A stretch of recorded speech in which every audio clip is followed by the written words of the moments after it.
Good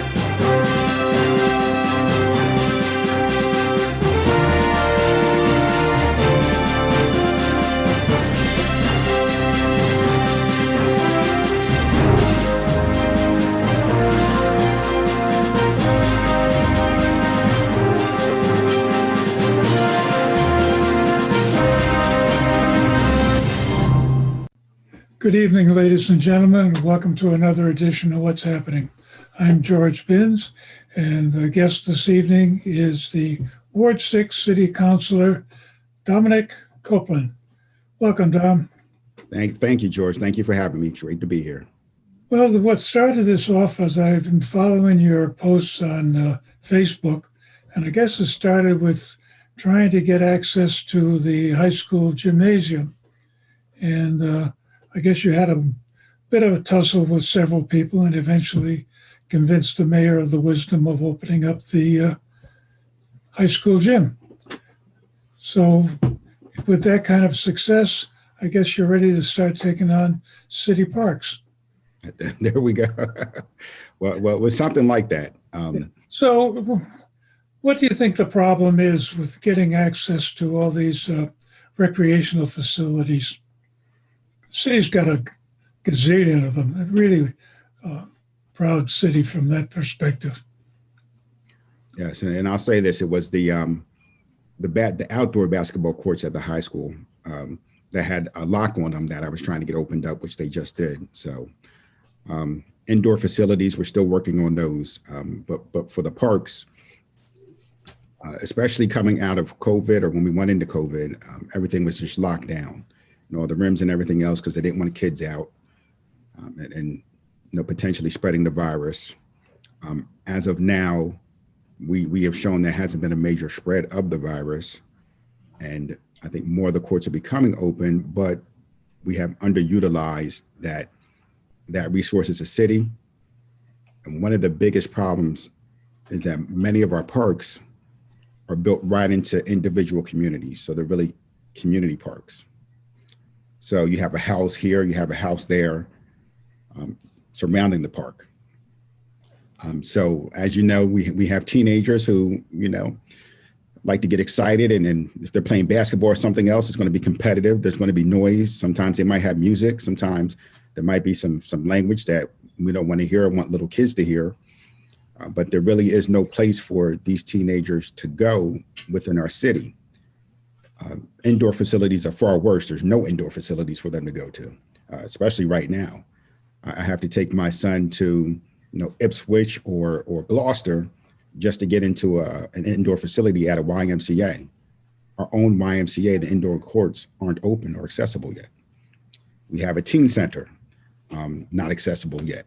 So, and that was still a problem even before the pandemic. So as a city, we have to ask ourselves, if we believe we put all this work into our small children, but when they become teenagers, it's almost like they become gremlins.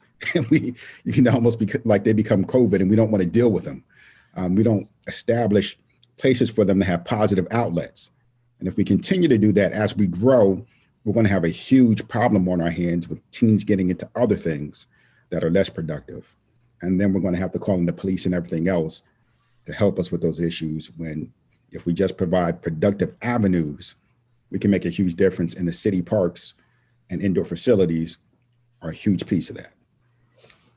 Well, aside from just opening up the existing facilities, what else is going to be required to keep the teenagers positively involved, as opposed to figuring out what's the wildest thing I can do now? Yeah. Well, another issue that we have within our city is it's a good thing, but also can lead to some oversight, some things we don't see. So back in the 90s, when the city was, facing receivership, the YMCA stepped in to manage some of the facilities or youth facilities for the city. But at the same time, I think that's led to a void where the city can do more to promote access to especially free options for teenagers. So for example, indoor facilities. Well, a couple of things. So first, instead of having these small parks within these communities, we really need to have city parks. So as we get bigger, we need a park that, whatever available pieces of land that are coming up, we can actually build city parks there where it's not abutting communities, where teens can go, kids can go, families can go. And then also the indoor facilities that we currently have, we're not effectively utilizing. And the city, on its part, as I talked to the mayor before, and he's agreed as well, that we need to look into how we can better utilize those facilities and how we can go from, the YMCA that you have to pay a membership for to free options, and then, potentially some city funded options as well, where you're paying a little bit less. But the free options is just like a library. You don't have to pay to go to the library. Kids shouldn't always have to pay to go into a gym in their city. And right now that's pretty much the only option that they have. Well, basically it comes down to is we have a lot of physical facilities that are athletically oriented, and they're in the school system. Every school's got a gym, whether it's sized for teenagers or not, that's a dollar issue. Do you have to build a different rack to put the basket hoop on? So it's a regulation height. But I think this is where the problem the city doesn't really address, and the school committee doesn't address, is that every time you want to do something in the city, the best organized and best financed operation is the school system. And they don't like the idea. I was on the school committee at one time. I didn't like the idea then either. But they're the ones that have the wherewithal to make an adjustment and start to take care of this kind of problem you're concerned about, of teenagers with nothing better to do than just hang around the corner and see what happens. Exactly. And I think it goes to a larger issue of that I'm dealing with now of community. We really, Beverly's a great and amazing place, but as far as our communication as a community, we really don't have too many options of how we communicate outside of Facebook, Yeah. or someone calling up the mayor, and then, the mayor doesn't have the same, I'm dealing with Peach Park, and, one of the options that they were thinking of was to have the police go on patrol. And I said, before we have the police go on patrol, we should be able to communicate as a community and say, hey, this is our community. It's a resource. We want to make sure that it's open to everybody, and that the neighbors that live here can also enjoy living here. So let's work together and establish what we need to so that everyone can enjoy this. And I think as a city, some of the decisions that we make we don't have that level of communication. It's just kind of, okay, let's put a Band-Aid on it, or, let's take punitive measures, but it's not about, if we're going to have a successful community, you need to communicate first and say, hey, let's all get on the same page and work together so that we don't have to do all these other extreme measures. We don't have to have the police come out and patrol. We can work together and take care of our own community. So that's more of what I would like to see happen. And that's the same with the schools that you're talking about, and having them open and accessible to teens at some part. I'd love to see some sort of summer program where over the summer, there's different gyms that are available to the teens that they can go into through the schools, if we have that as a resource. Now, the schools in the city can work together in order to make that happen. Now, there's, like you said, there's more than enough facilities. And in Beverly, when I first got here, people said, more than sports, we want our kids, we'll be proud if our kids get into Harvard and Yale and things of that nature. Great goals to have. Since I've been here, I haven't seen too many kids get into Harvard and Yale, and that's okay, because that's like saying, hey, we want our kids all to make it into the NBA. Not every kid's going to make it into the NBA or the NFL or something like that. They don't all make it into Harvard and Yale. But if they get into a great school, great education, you're happy about it. So sports can take these kids someplace, and if your kid does happen to be able to get into Harvard or Yale, how about they're able to play sports there and get full scholarships, something of that nature. So we really undervalue what sports can do and provide for these kids, as well as just taking them off the streets, but it can also add in their education and helping them so that they don't come out with, $200,000, $300,000 loans that they have to pay back. So we have some great athletes, some great talents, but we're not really tapping into them in a way that's going to allow them to have a better future. So Well, opening up those this is facilities. the problem. I think that we have a piecemeal solution. I like the ideas of having small parks in all the neighborhoods. Those are meant for the little kids. You don't want to have to send your 5, 6, 7-year-old kid halfway across the city to ride a swing or play something. So that makes sense. And it seems like the thinking stopped when they said, okay, what do we do about the kids that get a little bigger? I mean, 12, 13, 14, 15-year-olds, they're a little more rambunctious. They're feeling their oats. And they need a place for like-minded kids. You don't want to have them mixed in with the 4 and 5-year-olds because the 4 and 5-year-olds are going to get hurt. So it's just a problem of how do we tap into the facilities we've got? How do we expand the Parks and Recreation Commission, if that's what it takes, to have them have a piece of the action in the schools when the schools are out? Yes, definitely. I think we have to get away from the mindset that we were in before. In the past, in the 90s, that kind of guided a lot of things that we've seen today, the financial troubles of the city. It's important to be economically viable. It's imperative. But at the same time, I think in the 90s, because of what happened there, the city started to lease a lot of its services that the city should be taking care of and having private organizations or foundations take care of it so that the city financially wouldn't have to be liable for it.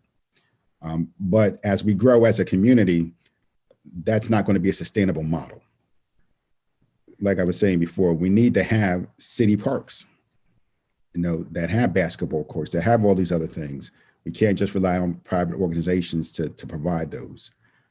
If we're not going to have a youth center, which I believe we should have, there's other communities like Andover that has a beautiful youth center where they can go in there. There's basketball courts, there's volleyball, there's all kinds of sports they can play, but they can also do gaming. They have kids in there that built their own gaming systems and they play on them. They have art, they have weightlifting, they have weights that are available to them. They have other classes for podcasting, they have dancing, have all kinds of things, cooking. They have all these things where the youth can go in, teens can go in and start to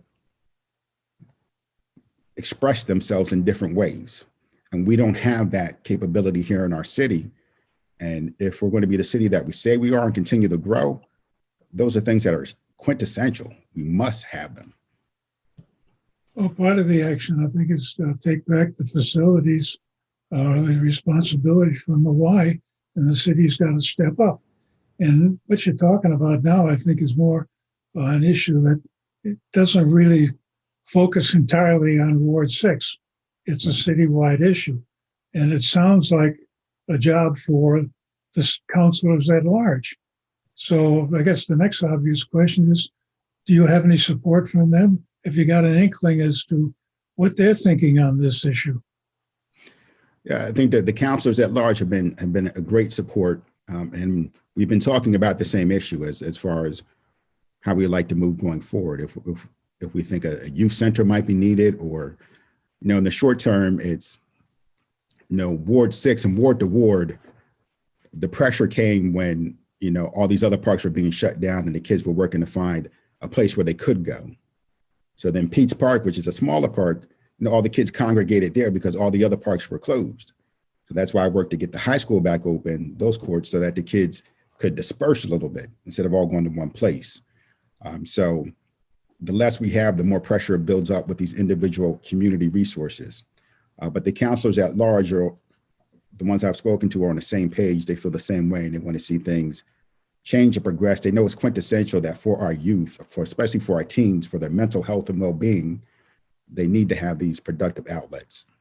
I think if nothing else, the pandemic has shown us, the more we cut off these resources to our teens, the more we put their lives and their mental health in danger. Well, I think you said the magic word, productive use. And we've already got one teen center down on the Bass River. It's probably, I drive by it frequently enough. And once in a while, I see some kids down there with a skateboard or playing basketball. They've got a softball field right next to it. But the other problem is kids we're trying to address, the 13, 14, 15-year-olds, they don't have a license yet. They can't drive there. So they're not going to go out to Beverly Farms if there's a facility there, or if the kids from Beverly Farms aren't going to drive all the way to Ryleside if the facility is there. So like we have several parks for the little kids, all the neighborhoods, and I looked up, I think there's like 15 of them, 14, 15 of them. We need a comparable kind of distribution for the 13, 14, 15-year-olds that we're trying to address. And that really comes back to where do we have the schools? And so every one of the elementary schools is about distributed reasonably well. They're mostly within walking distance or biking distance. So again, it keeps coming back to how do we tap into this resource that's shut down at 2:30 in the afternoon? And so it's not only an issue for the city councilors, now we got to get the school committee involved. So have you got any support from any of them? The school committee, I've spoken to some people there. I feel it's a little bit different there because, again, most of those schools are nestled within communities. So it's hard to make those schools a resource because I was just talking about this morning. Some of those schools have regulations where it's set up where only kids of a certain age could play there. So as far as going forward with the schools, that's going to be a little more difficult. Well, who made up these regulations? It was the people within that area. So it was the residents within that area. Well, I think the point you're making right now is that the people in that area are the ones who are complaining about, at least what I hear you saying is the people in those areas that are complaining about these big kids are getting too rowdy. Yep. And at the same time, they say, well, we don't want them in our school, though. Wait a minute, that doesn't compute. Yeah. It's inconsistent. Well, that's the big thing. It's going to take some work on both ends. But like I said, I think one of the biggest things is having, instead of just these, along with just these small little community places, like you said, that are really built for small children, we have the small children covered for the most part. Yeah. So now we have to think about these teenagers and getting, I believe, city parks. So if we can set up a city park that's somewhere near those schools, even if it's, 2, 3, 4 of them throughout the city, like McPherson is great. But again, there's no indoor facility, which I would like to see. I've never been inside the building. I don't even know what it looks like. Outdoors is great, but it's hard. Like you said, it's difficult for most people to get to. We live over in Centerville, so my kids aren't really going to, they have friends and everything else that can drive. So sometimes they can get down there. But if you can have somewhere that's located by you or another central location within the city where we have a city park where they can go play basketball, that's even better. Don't get me started with some locations where they're completely cut off from the city resources altogether. But, that's a conversation for another day.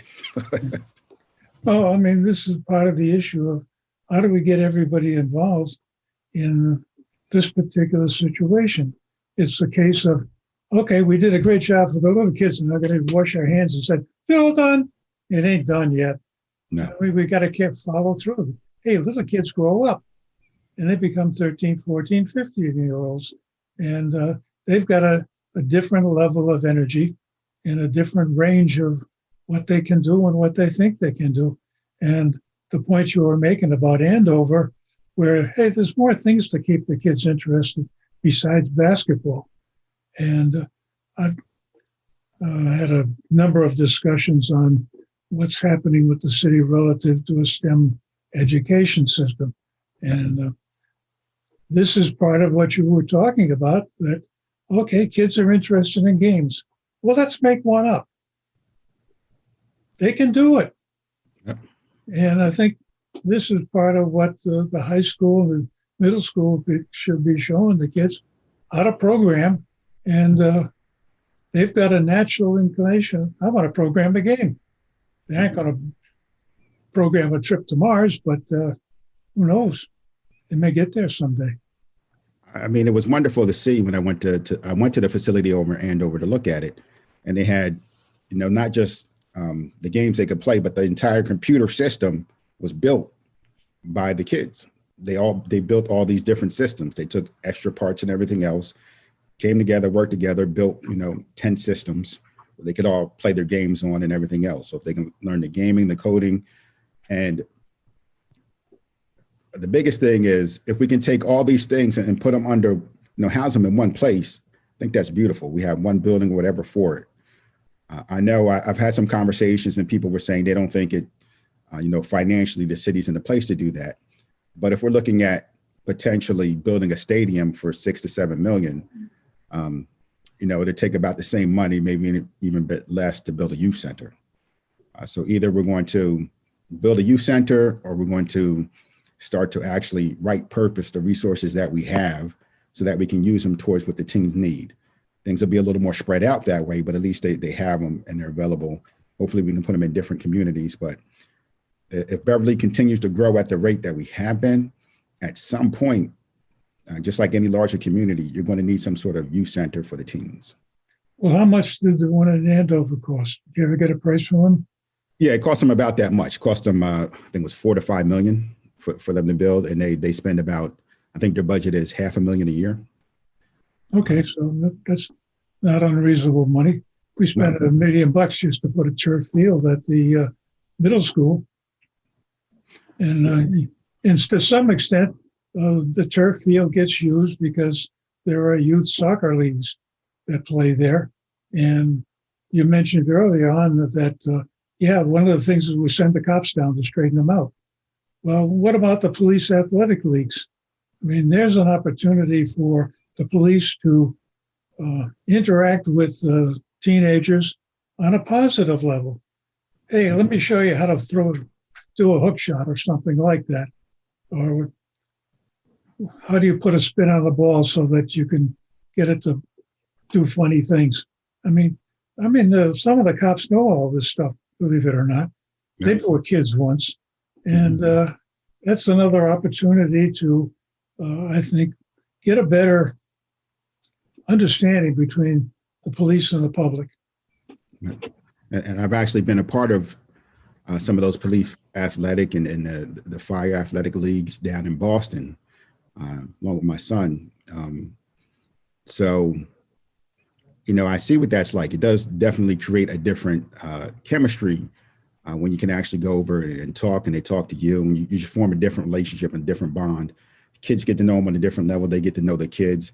It really is part of a great community building process. So, as you said before, we do have the facilities where we could do things like this. I know police probably would love to be involved, the fire department as well would love to be involved in something like that. So that's another potential opportunity for community building that we have there. Yeah, I think that's one of the issues that always sticks with me is everybody's all in favor of red, white, and blue, except when it's a bunch of flashing lights in your rearview mirror. Yeah. So it comes down to the only interaction we get with the police for the most part is, okay, you pull over here and give me your license or registration, and the discussion goes downhill from there. So I think this is another opportunity to make the city a totally friendlier environment. And the other issue I think that I started to get into is talking about what kind of support you're getting from the councilors at large. And I guess the other half of the game is, okay, you're an activist. You want to make something happen. Does the city council have the authority to make something happen? Or does it have to be only initiated by the mayor's office? And where this comes into play is we're in the middle right now of a charter commission evaluating how the government should run. Mm-hmm. So is this an issue that the charter commission ought to be considering of how do we make things happen like this, that somebody like you recognizes and you want to make something happen and without having to go to the mayor and get his blessing? Well, it's actually a very good question. And, as you know, the way that Beverly was chartered, it's most of those powers vest within the mayor. But we as city councilors have the ability, because we're directly involved with the community. So we do have the ability, along with the community, to bring those matters to the mayor, to have those conversations, as I have done and continue to do, to see how we can move those things forward. So it's not a perfect system, but as far as the mayor that we have right now, I know, Mayor Cahill has been very open and listening to different things that we can do to better the city. He definitely cares. He wants to see the city grow and get better. He also acts in regards to fiscal responsibility, but he is willing to listen and to take action, just like we saw with the basketball court. I went to him and he said, it should be open, and let's see what we can do to get that open. And he made that happen. So there are those opportunities there as far as working within the current framework of how we're structured. Going forward, would it be nice to have the city council with a little more sway or capability of doing those things? I believe that it would be. But again, it all goes down to relationships between the mayor, the city council. As long as they can work together productively, then that works. Well, I think the classic example is we used to have a swimming pool in town as part of the Beverly Garrison tennis. Could not maintain it, so they filled it in. Now there's another one of these opportunities for a place for teenagers to congregate in a very productive fashion, and it's gone. And this is, I think, the kind of thing that I would like to see the city council get a little more authority to make something happen. Yes. Yeah, it's nice to everybody go play golf, but that doesn't do much for a teenager. Yeah. And I think that Beverly was in some ways a city that was built before its time, meaning as far as right now where the city is and our growth, we really should have those city parks and city structures where we have, available swimming pools, we have available basketball courts, all that. Now, I've lived in communities where they've had all that at one center, one central location. They had the swimming pools, they had a basketball courts, they had tennis courts, whatever else, biking trails, they had all that on, one stretch of land. Yeah. So as a city, the way we're going, that's really kind of the structure we should be looking towards. Yeah, that's the way it went away, but that's something we should be going back to, I believe. That's the way I grew up. There was a city park that had a big swimming pool, and there were all sorts of courts around it, tennis, basketball, and there was an opportunity for lots of people to interact. And anyway, we've had a half hour of fun, believe it or not. And, time flies. Yeah, we got there. And I want to thank you again for joining us this evening, and would like to probably have to continue this discussion sometime in the near future, because it isn't going to happen overnight. And I think it's something that, like you say, we got to get the message out and communicate with the city. And hey, that's one of the things I'm very much interested in. And I would appreciate you joining me another time and continue this discussion and a few more. So thanks again for joining us.